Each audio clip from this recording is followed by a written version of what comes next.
Alex Ryvchin, the CEO or co-CEO, the Australian Council of Australian Jewry.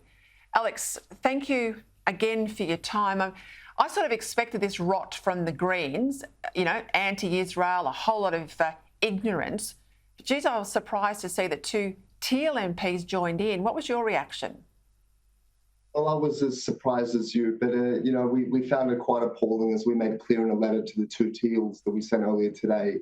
It's not difficult to do the right thing in these circumstances. It's not difficult to look at the slaughter of 1,400 people in their homes, at 250 young people massacred at a rave, to look at scenes of babies slain in their cribs, of people dragged off to captivity. 200 people, 200 Israeli civilians remain in captivity by the sadists and barbarians that Hamas are in Gaza at the moment. It's not difficult to look at that and just to simply condemn it. But these Teals, unfortunately, felt compelled to engage in these moral equivalences, these false equivalences, and side with the Greens. And as you said, they both issued statements this morning which whitewashed the fact that they stood with the Greens temporarily, and only highlighted the fact that they ended up voting in favour of the resolution. But their conduct has been noted and it won't be forgotten. Yeah, I'm interested in that won't be forgotten bit, because we know a lot of these Teal seats have significant populations of Jewish Australians. What sort of reaction in those communities have come from this pretty shameful behaviour? Well, I know that the members of the Jewish community in those seats are absolutely appalled and outraged, and many of them have contacted their MPs to let them know exactly how they feel, how let down they feel. But I don't think it'll just be the Jewish community that has its say on this issue at the next election. I think all Australians, all voters look to integrity and principle and look to see how their MPs act in these defining moments. And the fact that they acted so shockingly showed such a moral lapse in a critical time, in a time when the Jewish people are hurting, when Western civilization has taken such a blow.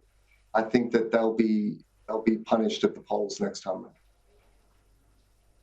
Look, you are right to remind us it's not just the Jewish community that's disgusted by these sorts of comments from the two women that we saw yesterday, and the attempt to wind it back today, which is, I just think is incredible.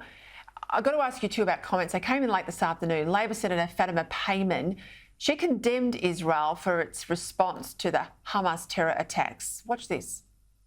The killing of innocent civilians in Israel should be condemned, and we condemn it. The killing of innocent civilians in Palestine should also be condemned, and we must condemn it. The price tag of Israel's right to defend itself cannot be the destruction of Palestine. Israel's right to defend its civilians cannot equate to the annihilation of Palestinian civilians. I hereby call for an immediate ceasefire to come into effect. I mean, how does Israel, if you follow her logic, fight back against terrorists with one arm tied behind their back? Well, there are those who want us to very quickly forget the scenes of a week ago, those horrors, and to forget that 200 Israeli citizens remain in captivity. And they want to draw us into these arguments about root causes and false equivalences and both sides and this sort of nonsense. But all decent people will recall what happened, the atrocities that occurred. We certainly will never forget them. And the fact that what Israel now does, it's not about harming Palestinian civilians. No one is interested in doing that. That's where Israel is different to Hamas. It's about returning the captives to freedom. It's about eradicating Hamas entirely and ensuring that in future they can never do this sort of thing again. So these sorts of arguments about both sides and protecting civilian life, both in Israel and the Palestinian territories, they miss the mark completely. What about this line that you can be anti-Israel, but that doesn't make you anti-Semitic? Because I've seen that line crossed repeatedly in recent days.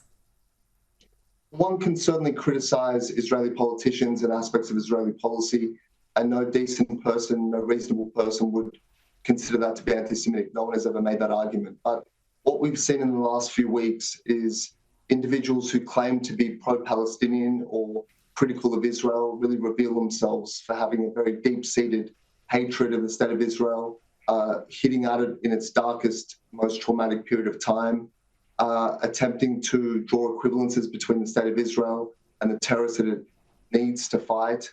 So I think there's a very clear distinction between reasonable objections to matters of policy and something far more deep-seated and something far more elemental, which is often a contempt for the Jewish people expressed as a criticism of Israel.